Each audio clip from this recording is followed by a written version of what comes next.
¿Qué se puede hacer para prevenir la halitosis? Hoy se lo contaremos, hablaremos de halitosis o mal aliento. Nuestro doctor nos dará algunos consejos para evitarla y nos contará por qué se produce. Además, en nutrición hablaremos de las propiedades de la patata. También haremos una visita al podólogo para que nos cuente cuáles deben ser los cuidados de los pies de los más pequeños. Y terminaremos el programa hablando de embarazo. ¿Cuáles son las pruebas que deben realizarse las gestantes en el segundo trimestre? Comenzamos.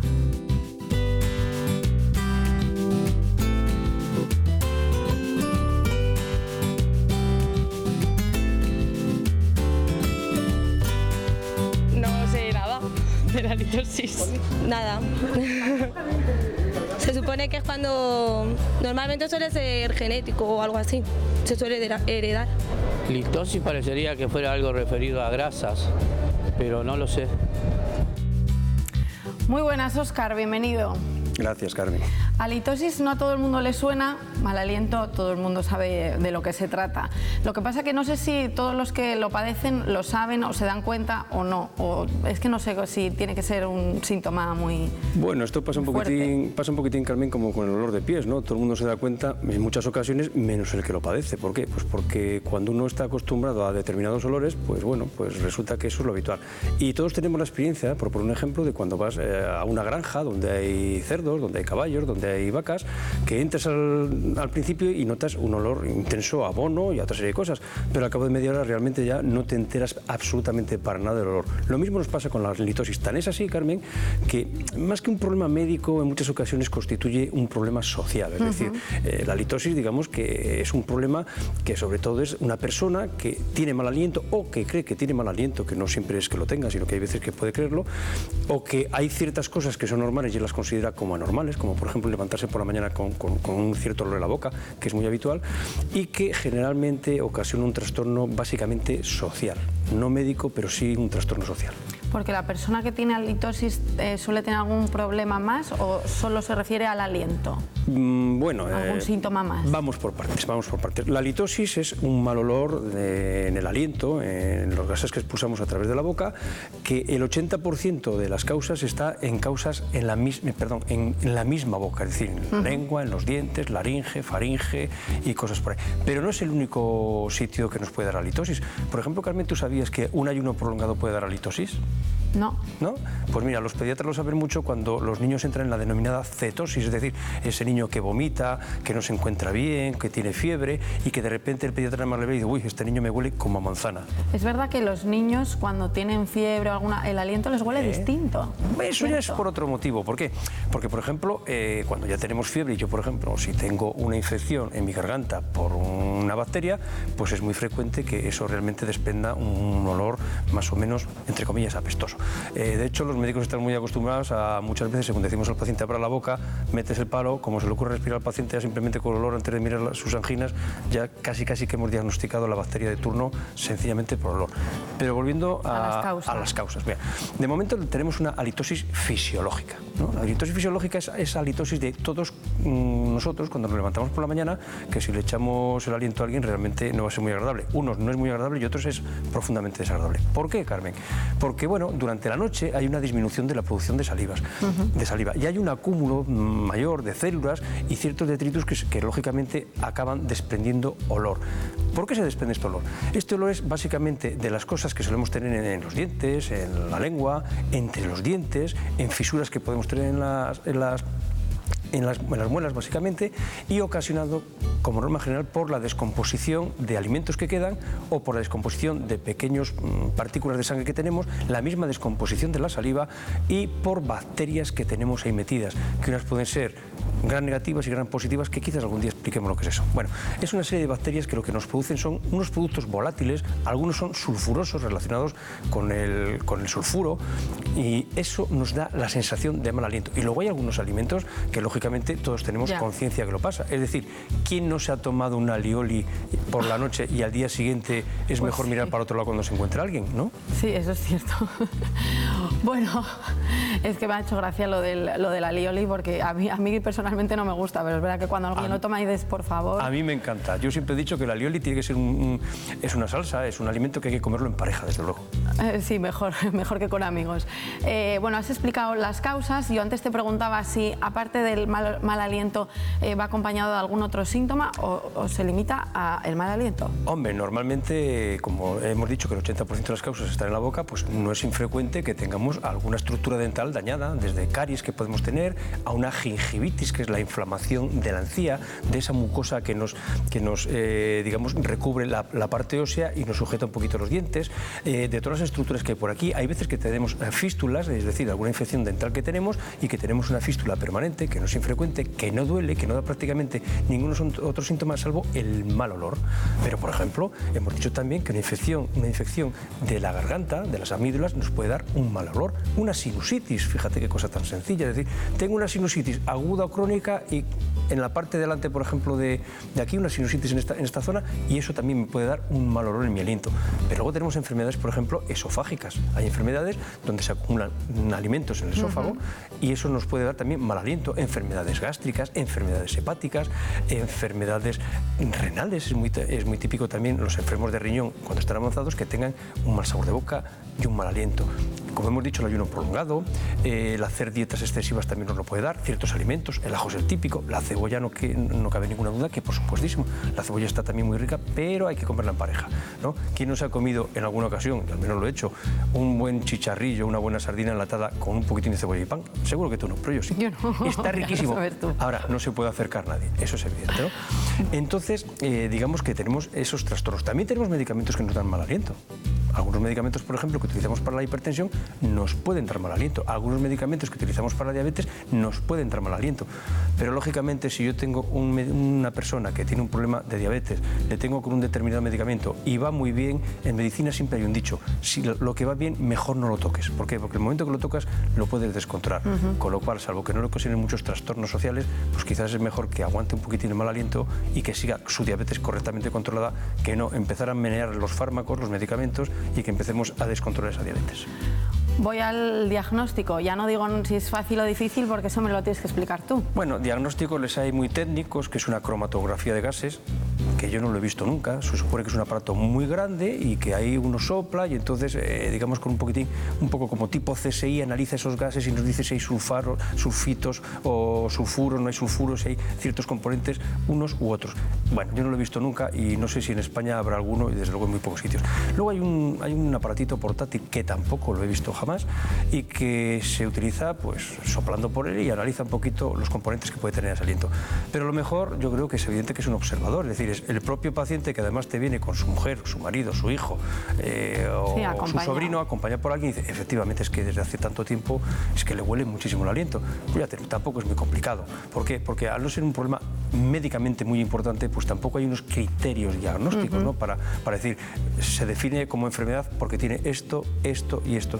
No es un problema, como he dicho, muy importante y por tanto no se define clínicamente, no tenemos criterios para ello. Pero bueno, lo mejor es el observador y lógicamente, pues hombre, el médico que se atreva hay veces a ver cómo huele. Bueno, la verdad es que yo te puedo decir, Carmen, que en consulta hay muchos pacientes que cuando abren la puerta y entran ya sabes que su boca está mal, ¿eh? Porque como hemos dicho es el 80% de las causas la boca. Pero también no nos olvidemos, tenemos pacientes que tienen alitofobia, es decir, pacientes que no tienen ningún problema en su aliento, absolutamente ningún problema, pero ellos están empeñados en que les huele mal el aliento.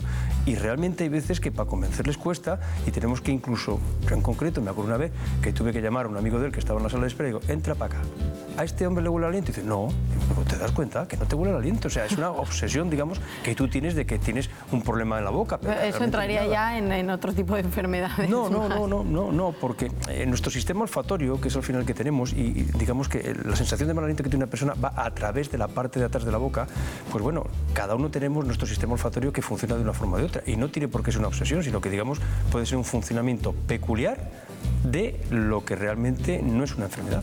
Bueno, vamos con el tratamiento, que me imagino que pasa sobre todo por una buena higiene dental, bucal. Sin duda, lo primero que hay que hacer es tratar la causa fundamental, que suelen estar en la boca, desde luego casi siempre, pero en otras ocasiones, por ejemplo, si yo tengo un trastorno hepático, tendré que intentar abordarlo si es que puedo, que no siempre puedo abordarlo. Si tengo un trastorno digestivo severo o no severo, pues también tendré que intentar abordarlo. Pero bueno, digamos que una cosa es tratar las causas bucales y otra cosa es tratar causas extrabucales, claro. Que digamos que el mal aliento es un problema pero que muy secundario, porque si yo tengo una cirrosis hepática, pues realmente el mal aliento no debería importarme mucho, me debería importar mi hígado y el mal aliento dejarlo un poquito de lado. Muy bien, Óscar, pues vamos ahora con el turno de preguntas.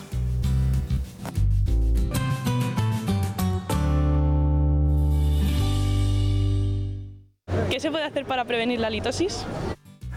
Hombre, se pueden hacer muchas cosas. Lo primero que se puede hacer es tener una higiene adecuada. Lo segundo que se puede hacer es tener una comida, digamos, no halitogénica, es decir, que no genera halitosis. Y en ciertos casos, pues a veces preparados con menta y cosas así, pues bueno, nos lo puede disimular un poquito. Pero quizás hablamos luego un poquito de ello. Vamos con otra pregunta. ¿Es el estómago siempre el causante del mal aliento? Bueno, pues como hemos dicho al principio del programa, realmente el 80% de los problemas de halitosis residen en la boca y sobre todo en la higiene bucal y el estado de nuestra dentadura y de nuestras encías. Por tanto, el estómago sí que efectivamente puede provocar halitosis, pero no es una causa básica y fundamental de ella. Continuamos, nueva pregunta. ¿Tiene que ver la halitosis con una mala higiene bucodental? Pues en muchas ocasiones sí, no en todas, porque hay veces que podemos tener una higiene bucal adecuada, pero podemos tener ciertos trastornos a veces que realmente nos originan un mal aliento sin que ello sea debido a una mala higiene bucal. O hay veces que incluso el problema es que la mala higiene bucal la he tenido hace muchos años, ahora tengo un trastorno realmente moderado o severo de las estructuras de la boca y por mucha higiene que estoy poniendo yo en la actualidad, quizás no soy capaz de acabar con ese trastorno previo que he generado durante años. Y vamos ya con la última pregunta. ¿Es bueno mascar chicle para la halitosis? No es ni bueno ni malo, el chicle tiene alguna que otra ventaja. Alguna que otra ventaja es que, por ejemplo, el hecho de mascar chicle en algunas ocasiones ejerce un efecto de limpieza sobre ciertas partes del diente y desde luego siempre nos está dando un aroma que en muchas ocasiones, no en todas, pero en muchas ocasiones pueden enmascarar ese cierto mal olor cuando este no es muy importante, porque hay veces que si el olor realmente es muy importante y además mascamos chicle, hacemos una mezcla entre un olor muy malo y luego la menta o la hierbabuena, que a veces incluso puede ser todavía mucho peor que el dejar solo el mal aliento, ¿no? Muy bien, Óscar, pues vamos al habitual resumen, aunque en esta ocasión vamos a dar más consejos, ya que se trata de una cosa que no es, es muy grave dentro de la medicina, como bien has dicho. Bueno, pues hoy lo que vamos a hablar son básicamente de consejos para las estructuras de la boca, porque sobre otras estructuras realmente poco podemos hacer, ¿no? Lo primero que tenemos que hacer es mantener una buena higiene y salud dental, desde luego, utilizando hilo diariamente, esa cosa que casi nunca se usa o lo utilizan muy pocas personas, pues bueno, hay que utilizar el hilo y el cepillado al menos 2 veces al día. Y recalco lo del hilo porque lo que está entre los dientes y entre las muelas, realmente con el cepillo nunca llegamos a ello. Por tanto, el hilo es absolutamente imprescindible para una buena higiene bucal, aunque también han salido unos irrigadores a presión que también hacen sus cosas bien. Bueno, hay que realizar una dieta rica en frutas frescas y verdura, prescindiendo dentro de lo que se pueda de carnes con mucha grasa y de algunos alimentos que, como hemos dicho, realmente nos dan problemas, como el ajo, la cebolla, etcétera. Un elemento fundamental que no lo hemos dicho en todo el programa, una de las mayores causas de mal aliento es lo que tenga más el fumar. Pero es que solo el hecho de fumar ya me da mal aliento, es decir, que puedo tener una boca sana y fumar realmente es un problema, porque ya realmente cuando estoy con otra persona y me he fumado un cigarrillo, pues el olor puede ser incluso peor que el mal aliento, ¿no? Tenemos que intentar evitar alimentos que favorecen, como hemos dicho antes, el mal aliento, la cebolla, los ajos, bebidas alcohólicas, algunas otras cosas aparte del tabaco, como la marihuana y ciertos tipos de drogas que también nos pueden dar problemas severos. Y desde luego, hay que hacer siempre, a ser posible todos los días y mejor por la noche, un enjuague bucal con un colutorio. ¿Por qué por la noche? Porque por la noche, una vez que nos vamos a la cama, digamos que permanece más el efecto de ese antiséptico bucal que si lo hacemos durante el día, que al poco tiempo quizás estamos o ya bebiendo agua o estamos tomando un pincho de alguna cosa, y por tanto es fundamental hacer el enjuague bucal, sobre todo mejor por la noche. Perfecto, Óscar, pues quedan claros todos esos consejos. Vamos ahora pues prácticamente de la boca a los pies, porque nos vamos a ir al podólogo. Vamos a hablar de los pies de los más pequeños de la casa. ¿Deben ellos ir al podólogo? ¿Qué es lo que suele pasar? ¿Qué problemas suelen encontrarse los niños en los pies? Lo vemos.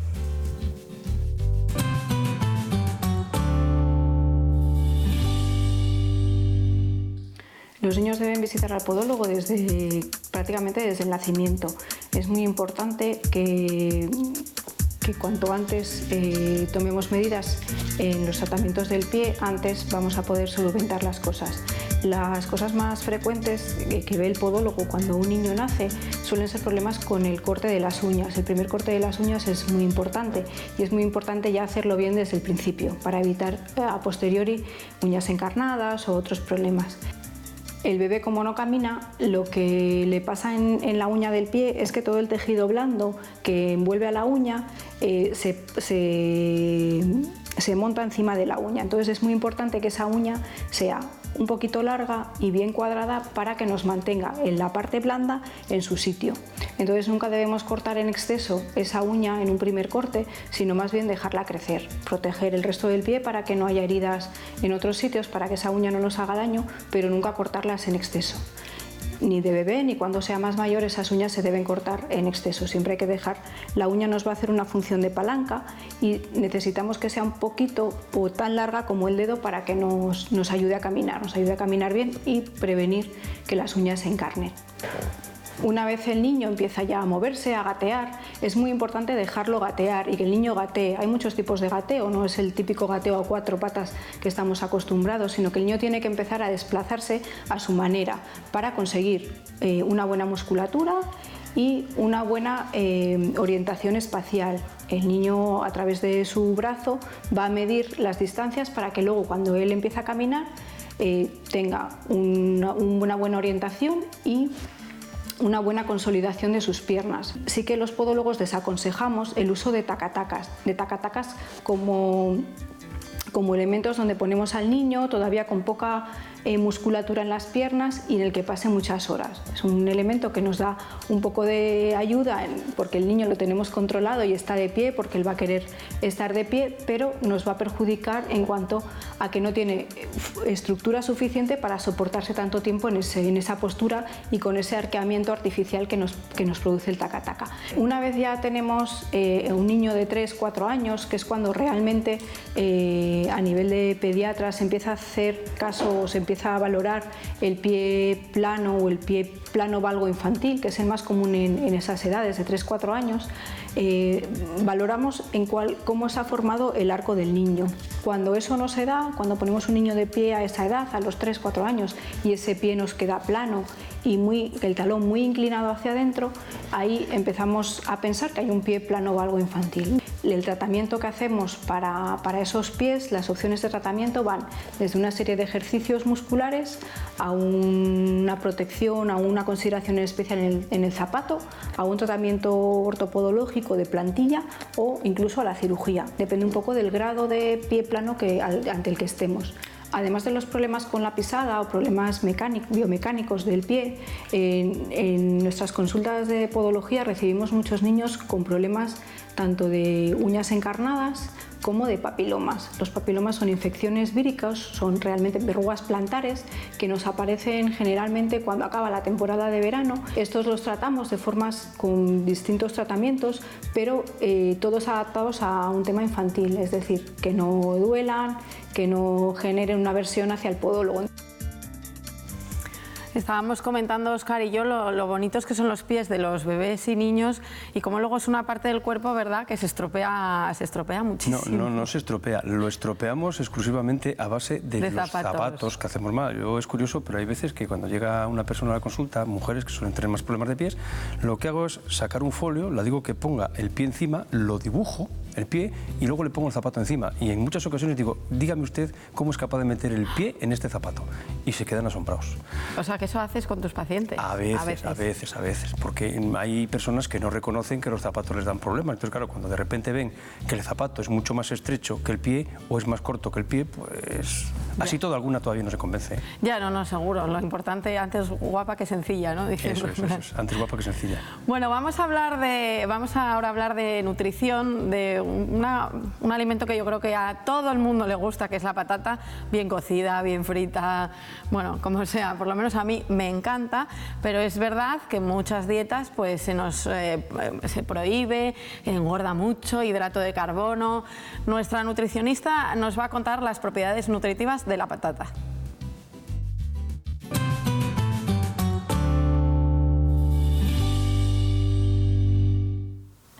Bien, la patata es un tubérculo, una solanácea, que se lleva utilizando muchísimo tiempo en alimentación humana por su enorme poder nutritivo y porque se cultiva prácticamente en todas las zonas templadas del planeta y porque además está disponible en el mercado durante todo el año. Desde el punto de vista nutricional, la patata está compuesta fundamentalmente por agua, más de un 75% es agua. Y luego destaca su contenido en almidón. El almidón es un hidrato de carbono complejo y hay que recordar que los hidratos de carbono complejos deben suponer la base de nuestra alimentación, ¿vale? Deben ser los nutrientes que más energía nos aporten a lo largo del día. Además, parte del almidón que tiene la patata no se digiere, con lo cual actúa como fibra alimentaria, con las bondades que tiene la fibra sobre el tránsito intestinal, los niveles de glucosa y colesterol en sangre, etc. Otro nutriente importante de la patata son sus vitaminas. Contienen vitamina C y vitamina B6. Es cierto que durante el tratamiento térmico, el tratamiento culinario, estas vitaminas se pierden fácilmente, con lo cual lo ideal es que las patatas las cocinemos con la piel, ¿vale? Cocerlas en agua con piel o bien hacerlas al horno con la piel y luego ya la pelamos. ¿Por qué? Porque así evitamos que se pierda fundamentalmente la vitamina C. También contiene potasio. Esto hace que, por ejemplo, las personas que tengan problemas renales, que tienen que limitar el consumo de potasio, pues lo que tienen que hacer es justo lo contrario. Deben dejar las patatas a remojo durante muchas horas, cambiar ese agua varias veces y, por supuesto, desechar el agua, ¿vale? Para eliminarle todo el potasio a la patata. Bien, en general es un alimento con un valor nutricional bastante bueno, no contiene muchas calorías, alrededor de unas 80 kilocalorías por cada 100 gramos, y eso hace que sea un alimento que debamos incluir prácticamente a diario en nuestra dieta. Lo podemos tomar como plato principal, también como guarnición. Es verdad que debemos evitar tomarlas siempre fritas, porque evidentemente si las tomamos fritas estaremos añadiendo grasa al alimento y por tanto aumentando su valor calórico. Una cosa, hay que tratar de evitar tomar patatas muy viejas. Las patatas, cuando ya tienen una tonalidad verde justo debajo de la piel, ese color verde se debe a un alcaloide tóxico que es la solanina y por tanto ese tipo de patatas es mejor que no las consumamos ya. Esto último que ha dicho lo oí hace muy poquito, no te creas que lo sabía de hace un... Y entonces ahora ya descarto patatas cuando veo que ha pasado un tiempo. Sí, cuando están muy arrugadas, pues también. De todas formas, Colón descubrió América, la patata y el tomate. Bueno, no lo sé, pero están buenísimas.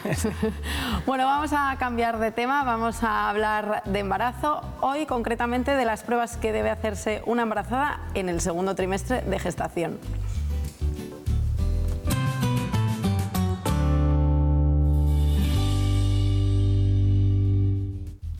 En el segundo trimestre de gestación se realizan una serie de pruebas que incluyen la primera analítica de sangre en el caso de las pacientes a las que han tenido una captación tardía en el diagnóstico de embarazo o que no se han realizado ninguna prueba en el primer trimestre de gestación. También es el momento de realizar en la primera parte de este segundo trimestre las técnicas invasivas de diagnóstico prenatal para aquellas pacientes que han obtenido un resultado de alto riesgo en las pruebas de cribado de cromosomopatía en el primer trimestre. Esta prueba básica de diagnóstico prenatal es la amniocentesis, que consiste en la obtención de líquido amniótico para obtener el cariotipo del feto.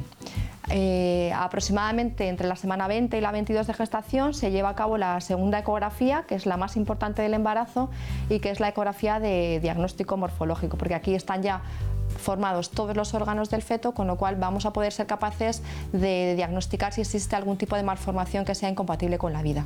Y en torno a la semana 24 más o menos hacemos la segunda analítica general del embarazo, que incluye también la realización del cribado de diabetes, pero ya no solo a las pacientes de riesgo como se hacía en el primer trimestre, sino que este cribado de diabetes gestacional se hace a toda la población. Yo reconozco que la prueba que más me gusta, que más espero siempre es cada ecografía, ¿no? En cada trimestre. Pero bueno, eso ya cuando ya estás despreocupado por otros asuntos, claro. Sí, y yo creo que hace falta traducir quizás una cosa. La amniocentesis se hace para saber si hay algún trastorno genético, es decir, si hay alguna probabilidad de que el feto tenga alguna malformación. El cariotipo, que ha dicho nuestra doctora, consiste en eso, es decir, analizar los cromosomas, es decir, los genes que tiene este feto, que está en formación, y ver si existe alguna probabilidad o hay algún gen que va a dar alguna malformación. Y la amniocentesis, por cierto, tiene un riesgo un poco elevado de aborto. Tiene un riesgo de provocar un aborto, por eso hay que firmar la autorización, claro. Bueno, Óscar, pues gracias por acompañarme otro día más. Bueno, es un placer como siempre, y como siempre es un placer estar con todos ustedes. Y nosotros ya saben que volvemos en nuestro próximo programa con más temas relacionados con salud. Les esperamos.